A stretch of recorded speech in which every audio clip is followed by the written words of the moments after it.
حالا شده یه لوبیا پلو خیلی خوشمزه بخوری بعد بگی این بهترین لوبیا پلوی عمرم بود؟ این همونه. مثل همه غذاهای ایرانی ما با پیاز شروع میکنیم. پیازم باید ریز ریز خورد کنیم. میخواید خوردم کنید این تهشو نکنید که بتونید راحت قشنگ بدون اینکه باز بشه خوردش کنید.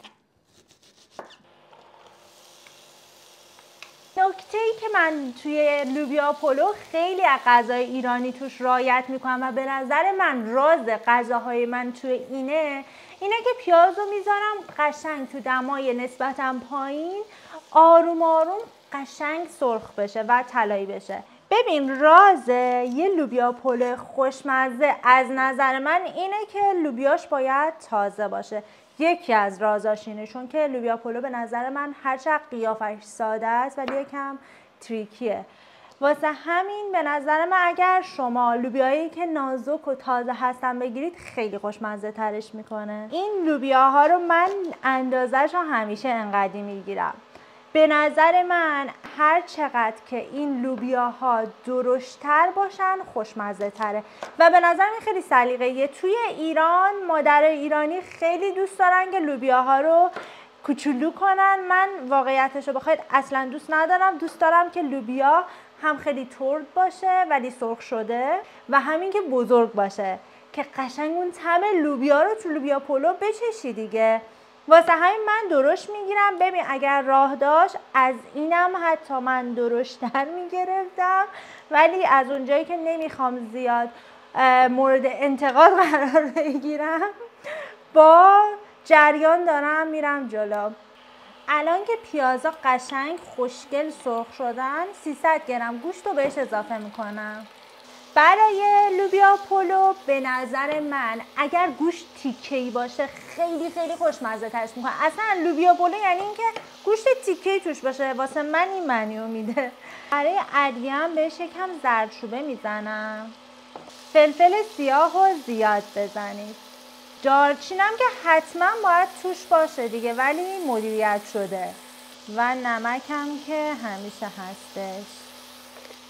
وقتی میگم مدیریت شده باید دارچین رو بزنیم برای اینه که دارچین عطر زیادی داره و اگر زیاد بزنیدش و اون بوش قالب بشه اونی که داره غذا رو میخوره خوشش نمیاد. بهت میگه چرا دارچین زدی.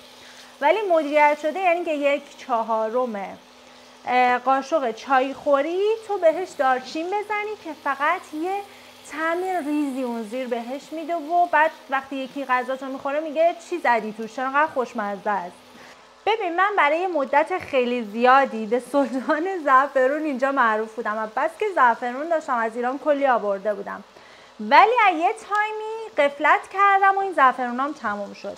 ولی این زعفرونی که میبینید و من یکی از همکارای ایرانی برام آورده کلی زعفرون آورده. من همیشه یه تیکه یخ میندازم داخل زعفرونم چون که بهتر دم میکشه زعفرون وقتی که با یخ درستش میکنید.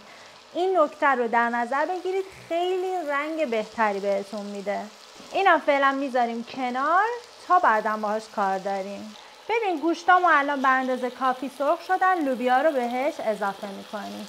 این مهمه که لوبیا رو با این پیاز و گوشت تفت بدید که هم اون بوی خامی لوبیا گرفته بشه هم طعمش خیلی خوشمزه بشه هم که سرخ هم بشه و نیاز ندارید جدا حالا شما دوباره این لوبیا رو سرخ کنید همینجا سرخ میشه.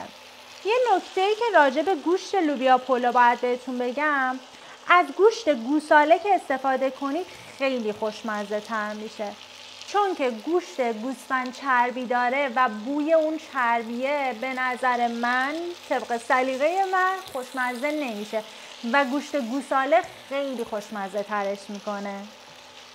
الان لوبیا هم حسابی سرخ شدن. به اندازه 2 قاشق غذاخوری بهش رب میزنم. به اندازه 200 گرم هم پوره گوجه اضافه میکنم.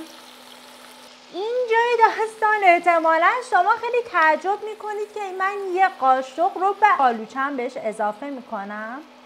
این احتمالا خاطر اون رگ شمالیمه که من یک بار اینو بچه تر بودم امتحان کردم و دیدم چقدر خوشمزه میشه این لوبیا پلو و هر کی این لوبیا پلو رو خورد تعجب کرد از مزه خوشمزه و متفاوتی که داره، چون یه ریز ترشی بهش میده. ببین من این رو بالوچم خیلی ترش نیستش، برای همین یه قاشق زدم. اگر رو بالوچه شما خیلی ترشه 1/4 قاشق غذاخوری کافیه.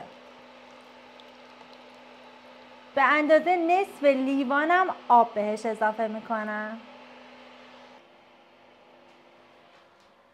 خب الان درش رو میذارمش رو یکی گاز که یکم بپزه، چون میخوام اینجا برنجش رو بپزم. خب ببین من برنج رو با کلی آب، یعنی گرفتم این قابلمه رو تقریبا پر کردم، توش آب رو ریختم و الان بهش نمک رو اضافه میکنم، روغن رو اضافه میکنیم و میذاریم بجوشه. و نکتهش اینجاست که شما باید وقتی که کامل پخته نشده اینو آبکش کنید، چون که وقتی قاطی پلو داری نباید برنجت کامل پخته شده باشه وگرنه شفته میشه. دقیقاً وقتی بهتون میگم که نباید زیاد پخته شه همینقدر کافیشه. الان آبکشش کنید. البته این فقط برای برنج باسماتی صدق میکنه ها، برای برنج ایرانی روش پختش فرق داره. برنج باسماتی خیلی زود میپزه. خب ببین من همیشه یک کاغذ روغنی استفاده میکنم که یه وقت این ته‌دیگ خوشگلمون نچسبه به ظرف. یکم روغن میریزیم رو همین کاغذ روغنی ها، بعدم روش کنجدو بریزید، یکم هم زعفرون. حالا اینو اینجوری کنید همه جای این کاغذ روغنی اینا قاطی شن.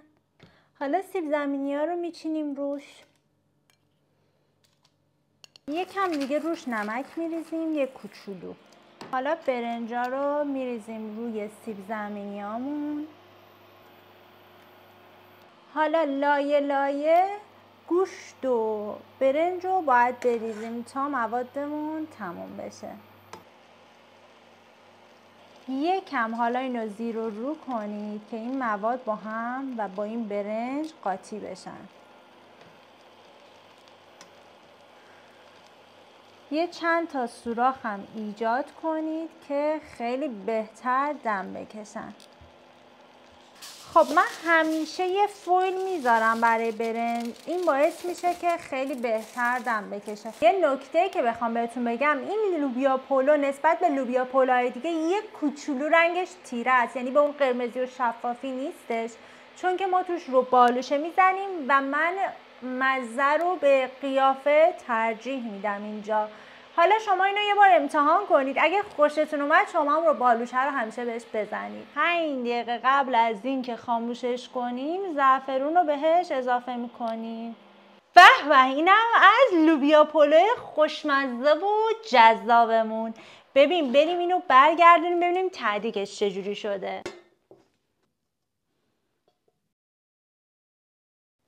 اینم از لوبیا پلوی جذابمون. ببین تو چقدر خوشبوه، چقدر خوشگله. اینم از گوشتش که خیلی هم خوب پخته و اینم از رنگش.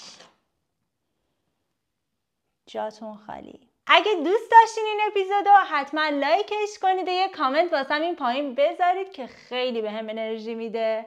و اگه هنوز منو سابسکرایب ندارید خوشحال میشم سابسکرایب کنید. مرسی، تا بعد.